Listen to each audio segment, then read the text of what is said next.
Assalamualaikum warahmatullahi wabarakatuh. Bismillahirrahmanirrahim. Alhamdulillahirabbil alamin. Assalatu wassalamu ala asrofil anbiya'i wal mursalin wa ala alihi wa sahbihi ajmain. Amma ba'du. Pemirsa Sinpo TV dimanapun Anda berada, bagaimana kabarnya Anda hari ini? Semoga selalu sehat dan insya Allah selalu dalam lindungan Allah Subhanahu wa Ta'ala.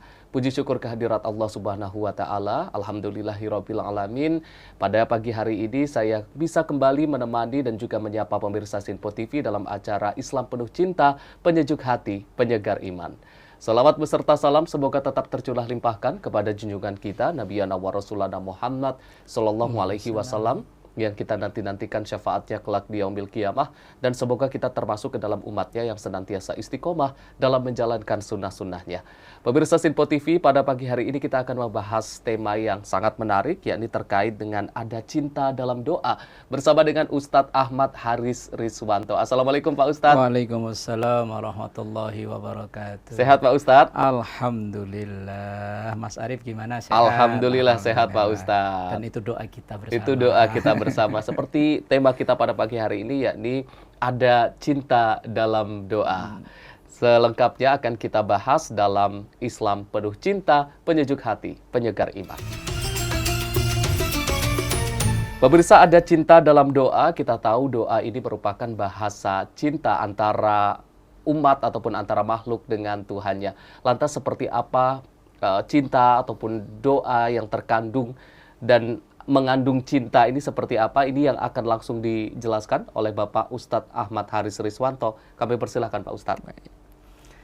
Assalamualaikum warahmatullahi wabarakatuh. Waalaikumsalam warahmatullahi wabarakatuh. Alhamdulillahi wahdah. Summa salatu wassalamu ala rasulillah. Sayyidina wa maulana Muhammad ibn Abdillah. Wa ala alihi wa ashabihi wa man tabi'ahu bi ihsanin ila yaumil qiyamah. La haula wa la quwwata illa billah, amma ba'da. Saudaraku pemirsa Sinpo TV dimanapun berada, semoga kita semua dan juga Mas Arief dalam kebahagiaan, dalam keridhaan dan dalam rahmah dari Allah Subhanahu wa Ta'ala. Amin ya rabbal alamin. Pada kesempatan yang berbahagia ini kita akan berbincang tentang ada cinta dalam doa. Doa itu adalah permohonan seorang hamba kepada Tuhannya. Permohonan seorang makhluk kepada Sang Khalik. Permohonan kita kepada Allah Subhanahu wa Ta'ala. Dan memang kalau kita sebagai seorang muslim, ada perintah khusus dalam Al-Quran. Udu'uni astajib lakum. Berdoalah kepadaku, maka akan aku kabulkan doamu itu. Dan juga mungkin dalam agama-agama lain juga ada istilah doa itu, saya yakin ada, hanya dengan teknis yang berbeda, dengan cara yang berbeda. Kalau dalam Islam ini doa itu menduduki posisi yang cukup penting dalam ibadah. Maka dalam sabda Rasulullah, ad-du'a'u muhul ibadah. Doa itu adalah intinya ibadah. Ibadah yang kita laksanakan setiap hari, sholat 5 waktu yang wajib, yang sunnah, qobliyah, ba'diyah, dan lain-lain. Di situ adalah rangkaian-rangkaian doa. Rangkaian-rangkaian doa. Mulai dari awal, apalagi ketika kita duduk di antara dua sujud, itu ada 8 doa yang kita mohon pada Allah. Rabbighfirli, warhamni, wajuburni, warfa'ni, warzukni, wahdini, wa'afini, wa'afu anni. Ini doa mohon kita kepada Allah. Lalu sesuai dengan tema kita, ada cinta dalam doa. Ada seorang ulama namanya Imam As-Sa'di. Beliau mengatakan begini, esensi daripada cinta itu adalah mendoakan yang dicintai. Bahwa mencintai itu adalah bentuk ekspresi dari cinta yang sejati. Karena setiap yang mencintai pasti menghendaki atau mengharapkan yang objek yang ia cintai menjadi yang terbaik. Maka salah satu ikhtiar atau cara untuk memperoleh kebaikan dari yang ia cintai yaitu dengan mendoakan itu tadi. Dan dalam Islam doa itu bisa diklasifikasikan. Kalau ibarat pertandingan sepak bola ada klasemennya. Tingkat tertinggi doa itu yang diambil dari ayat Quran.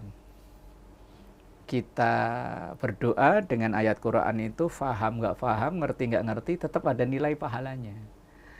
Nah, doa yang ada dalam Al-Quran itu redaksinya terkadang doa memang untuk diri sendiri. Karena memang kita cinta terhadap diri sendiri kan.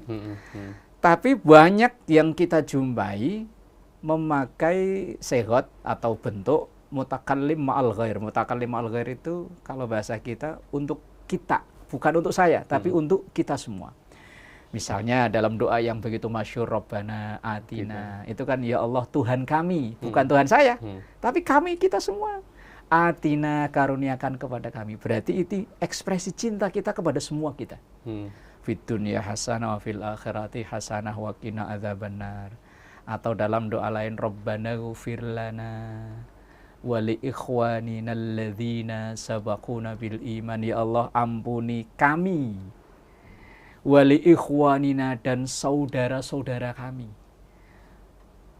alladzina sabaquna, yang telah mendahului kami. Jadi bukan hanya yang masih hidup sekarang aja, tapi cintanya kita kepada saudara-saudara kita yang sudah mendahului kita alias sudah meninggal, dengan catatan alladzina sabaquna bil iman, yang mereka telah mendahului kami, mendahului kita semua bil iman, dengan membawa iman.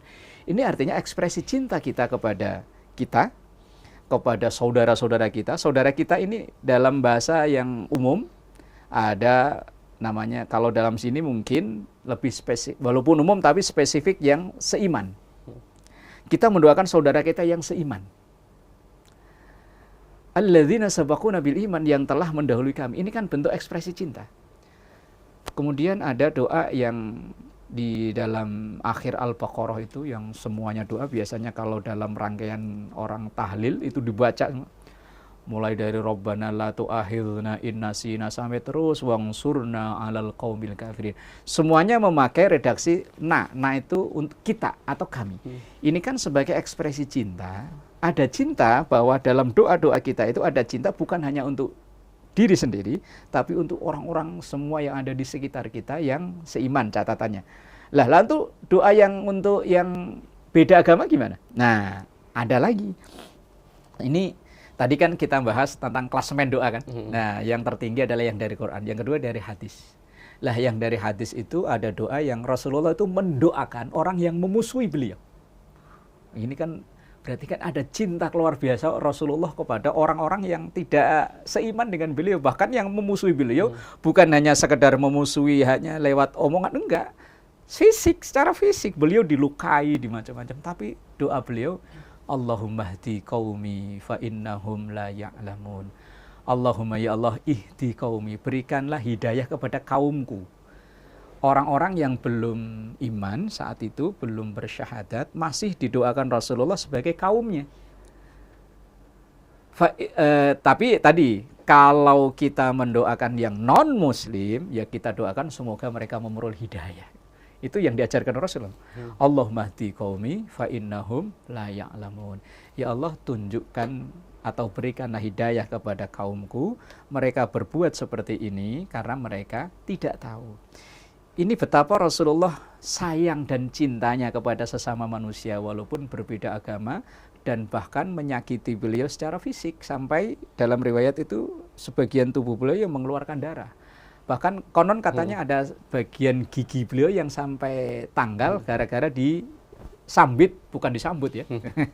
Kalau kita kan pakainya disambut. Rasulullah disambit, tapi tetap beliau itu berdoa untuk mereka yang memusuhi. Ini ibarat doa tadi yang ranking kedua. Ranking ketiga itu doa yang diijazahkan oleh guru. Nah, kadang kita waktu sekolah, waktu nyantri, atau mungkin kita ngaji di taklim, kemudian ada guru yang mengajarkan satu doa. Apalagi guru itu kalau dalam konsep santri itu ada dua. Ada mu'alim, ada murabbi. Mu'alim itu guru yang sebatas hanya mentransfer ilmu pengetahuan. Mengajarkan teks-teks agama atau yang lain, pokoknya ilmu pengetahuan. Nah, itu namanya mu'alim. Tapi ada yang murabbi. Murabbi itu selain ia membimbing secara tekstual ilmu-ilmu, tapi dia juga membimbing secara spiritual. Lah, biasanya murabbi itu sering memberi doa. Dan murabi itu biasanya diberi kelebihan oleh Allah, walaupun itu tetap karunia Allah. Biasanya ini anak, ini santri, ini murid cocoknya jadi ini, maka diajarkan doa ini. Ini murid ini cocoknya jadi ini, diajarkan doa ini. Maka terkadang di pesantren itu ada anak-anak santri yang dikasih doa oleh guru nggak sama, berbeda-beda. Ya karena mungkin guru itu udah melihat ini anak bakatnya kemana. Anak ini bakatnya jadi pebisnis, anak ini jadinya jadi dai, ini jadi macam-macam. Lah kemudian doa yang terakhir, yang keempat adalah doa yang kita faham artinya. Karena kebetulan kita lahir di Indonesia, dengan berbahasa Indonesia, Arab hanya menguasai sepotong-sepotong, nggak usah memaksakan diri memakai doa dengan berbahasa Arab. Khawatirnya nanti malah salah doa. Jadi kalau memang dari Quran, oke, ngerti nggak ngerti ada pahalanya. Dari hadis Nabi kita latihan membaca sesuatu yang pernah dibaca Nabi. Yang ketiga, udah ada jaminan lisensi dari guru. Tapi kalau yang keempat, kalau memang kita tidak tahu itu doa, lebih baik doa pakai bahasa kita. Seringnya kita berdoa, hati kita ini lalai karena kita nggak ngerti apa yang kita baca. Kita Allahumma, Robbana, tapi doa apa mas? Nggak tahu. Nah ini, makanya yang keempat itu doa yang kita faham artinya. Kadang doa yang kita faham artinya itu kalau bahasa orang Bekasi katanya lebih resep. Nah, lebih resep, lebih kerasa. Kita lagi mohon apa sama Allah, kita lagi butuh apa sama Allah, lagi ada persoalan apa, lebih resep. Makanya ya Allah dengan memakai bahasa-bahasa kita. Nah, apalagi di kita ini kan ada sebagian yang berdoa dengan dipimpin atau berjamaah. Lah kalau masyarakat ini masyarakat awam, kalau terus memaksakan memakai bahasa Arab, kan mereka nggak ngerti. Walaupun mereka ya cuman amin. Alangkah baiknya diselipkan doa yang dimengerti oleh jamaah itu. Wallahu a'lam bishawab. Baik Pak Ustadz, nanti kita akan lanjutkan lagi pembahasan kita terkait dengan ada cinta dalam doa. Usai jeda pariwara, pemirsa jangan kemana-mana. Usai jeda kita akan kembali lagi. Tetaplah bersama kami di Islam Penuh Cinta, penyejuk hati, penyegar iman.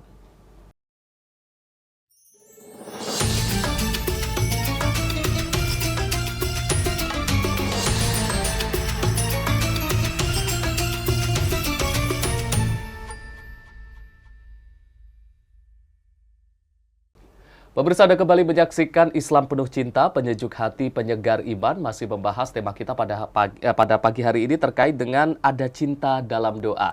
Pak Ustadz tadi sudah membahas terkait dengan jenis-jenis doa, mulai dari doa yang berasal dari Al-Quran, yang dicontohkan Rasulullah, yang dicontohkan oleh guru, bahkan doa yang menggunakan bahasa kita yang katanya bisa lebih resep. Nah Pak Ustadz, kalau kita berdoa itu sebenarnya ada waktu-waktu istimewa nggak Pak Ustadz yang mungkin lebih mustajab, yang bisa mendekatkan kita kepada Allah, mungkin cintanya Allah atau cinta kita bisa lebih dekat gitu Pak Ustadz? Baik, saudaraku yang dimuliakan Allah dan juga pemirsa Sinpo TV dimanapun berada, Mas Arif, memang ada waktu-waktu tertentu yang diistimewakan oleh Allah. Ada yang itu rotasinya harian. Ada yang mingguan, ada yang bulanan, ada yang tahunan.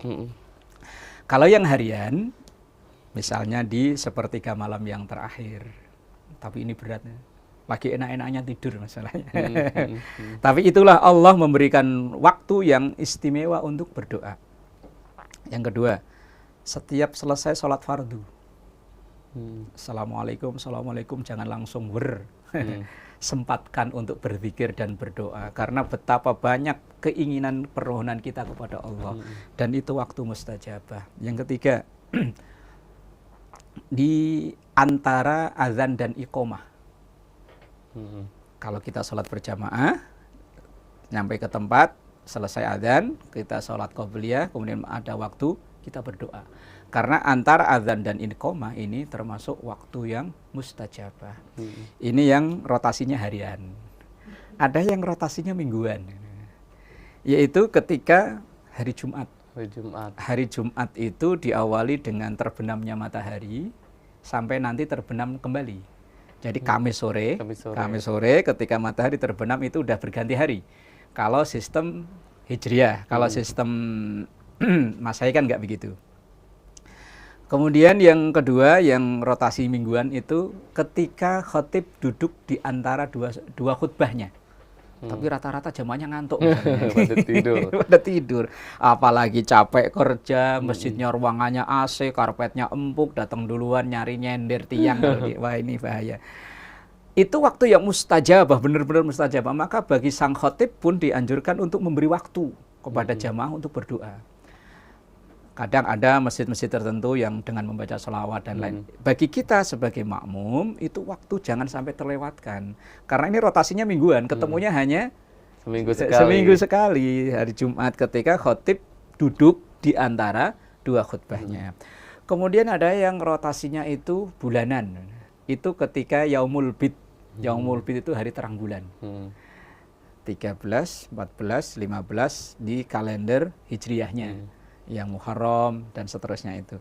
Ini yang rotasinya mingguan. Bulanan. Ada yang rotasinya tahunan. Ramadan full. Itu setahun sekali tapi kan sebulan waktunya. Kemudian hari Arafah. Hari Arafah ini istimewa sekali Mas Arif. Saat saudara-saudara kita yang melaksanakan ibadah haji sedang wukuf di Padang Arafah namanya.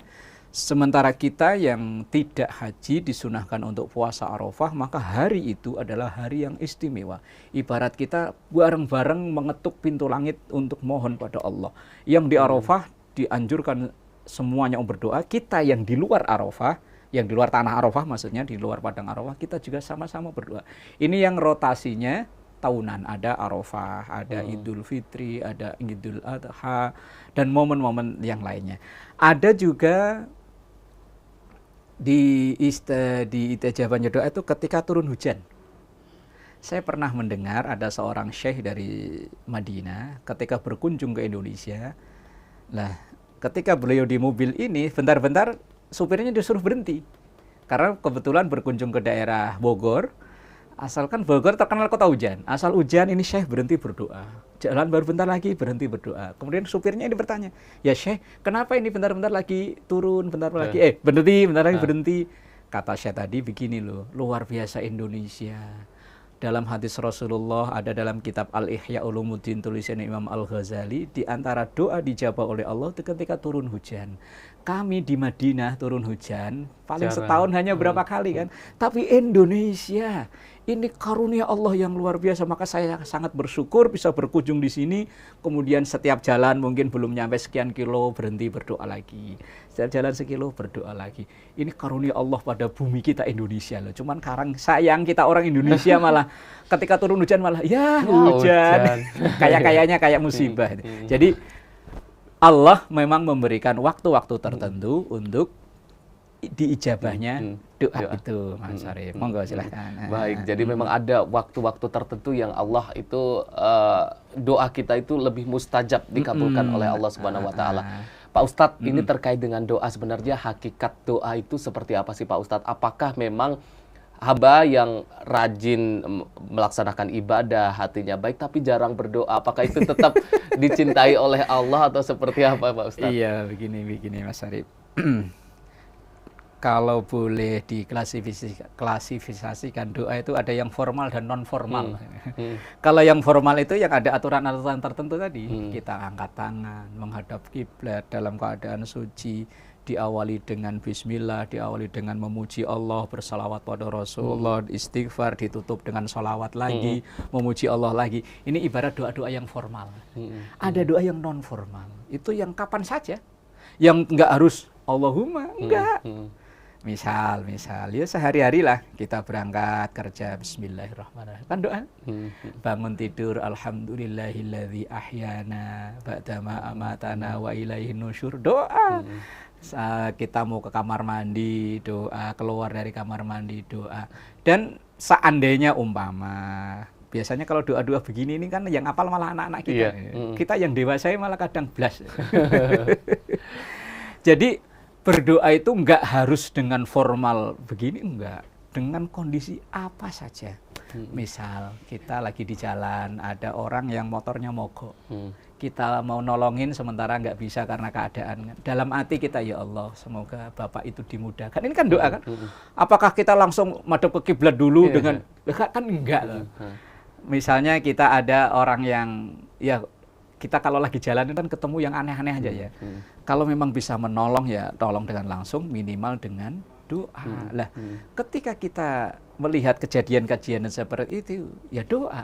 Lah, maka seandainya ini kita sadar diri betul kan, diri kita termasuk orang yang jarang berdoa dengan cara seperti ini, ada doa cara yang kedua tadi, yang boleh disebut dengan doa non formal tadi, yang sewaktu-waktu, kapanpun, dimanapun bisa kita mohonkan pada Allah Subhanahu Wa Taala.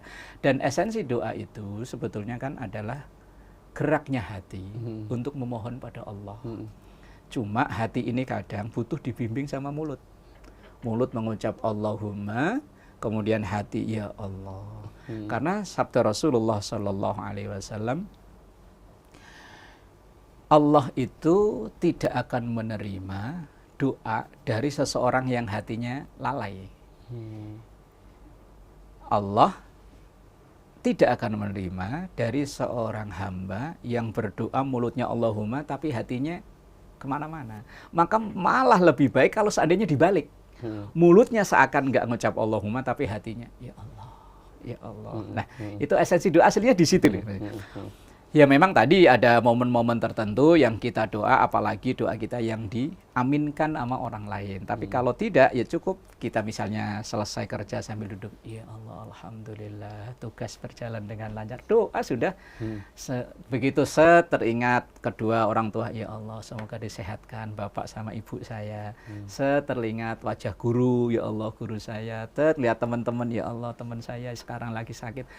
Itu esensi doa. Tidak harus dengan mengangkat tangan, mengucap Allahumma, Allahumma, dan lain sebagainya. Gitu Mas Arif.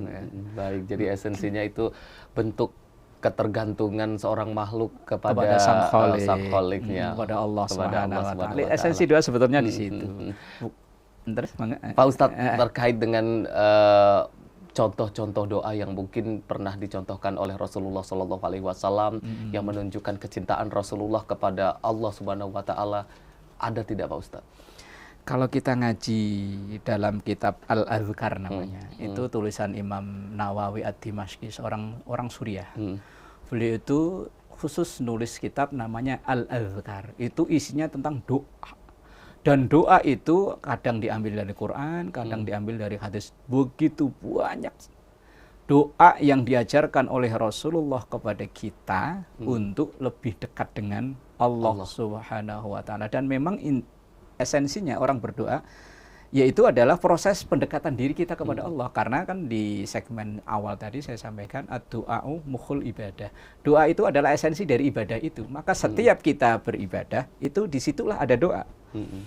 Walaupun misalnya ibadah-ibadah yang kayaknya nggak ada doanya. Orang haji, umroh itu nggak ada doa khusus lah aslinya Mas. Itu karena ibadah fisik. Tapi di situ secara tidak langsung ketika orang tawaf dia akan membaca Rabbana atina fid dunya hasanah wa fil akhirati hasanah wa qina adzabannar. Ketika ia melempar jumroh, ketika ia macam-macam, secara tidak langsung doa. Walaupun di situ tidak ada syariat khusus, ada doa-doa yang tertentu kita baca. Kemudian ketika kita misalnya membayar zakat, itu ibadah kan. Nah, ketika ibadah itu memang nggak ada khusus, tapi secara tidak langsung orang yang menerima manfaat dari zakat kita akan berdoa, walaupun tidak dengan begini. Paling tidak dalam hati, ya Allah, terima kasih melalui Mas Arif saya hari ini yang aturan saya nggak bisa makan. Ini kan doa namanya. Nah, Rasulullah Shallallahu Alaihi Wasallam begitu banyak mengajarkan doa-doa yang tadi bisa kita cari referensi, ada namanya kitab Al-Azkar yang mengajarkan bahwa begitu banyak Rasulullah mengajarkan doa buat kita, dan disitulah ada cinta dalam doa yang kita mohonkan pada Allah Subhanahu wa Ta'ala. Masya Allah, terima kasih banyak Pak Ustadz. Jadi memang itu tadi kembali lagi ke esensi doa tadi, tidak harus menggunakan bahasa Arab tapi dengan bahasa kita sendiri agar bisa lebih resep. Jadi itu bentuk ketergantungan kita sebagai makhluk kepada Tuhan Allah Subhanahu wa Ta'ala. Sekali lagi terima kasih Pak Ustadz Terima kasih juga untuk pemirsa Sinpo TV yang sudah menyaksikan kami dari awal hingga akhir. Jangan lupa terus saksikan Islam Penuh Cinta setiap hari jam 4:30 pagi hanya di Sinpo TV. Saya Arif Rifai mewakili seluruh kru yang bertugas. Mohon maaf apabila ada kesalahan. Billahi taufik wal hidayah. Wassalamualaikum warahmatullahi wabarakatuh. Nastaghfirullahaladzim lakal ma'bud ya dzal jalali wal ikram. Bismillahirrahmanirrahim. Alhamdulillahi rabbil alamin. Allahumma salli ala sayyidina Muhammad wa ala ali sayyidina Muhammad. Rabbana taqabbal minna salatana wa siyamana wa ruku'ana wa sujudana wa qira'atana wa jami' amalina wa tammim taqsirana ya Allah ya rabbal alamin. Rabbana hab lana min azwajina wa dhurriyyatina qurrata a'yun waj'alna lil muttaqina imama. Rabbana atina fid dunya hasanah wa fil akhirati hasanah wa qina adzabannar. Sallallahu ala sayyidina Muhammad wa ala alihi wa sahbihi wa sallam. Walhamdulillahi rabbil alamin. Wassalamualaikum warahmatullahi wabarakatuh. Waalaikumsalam.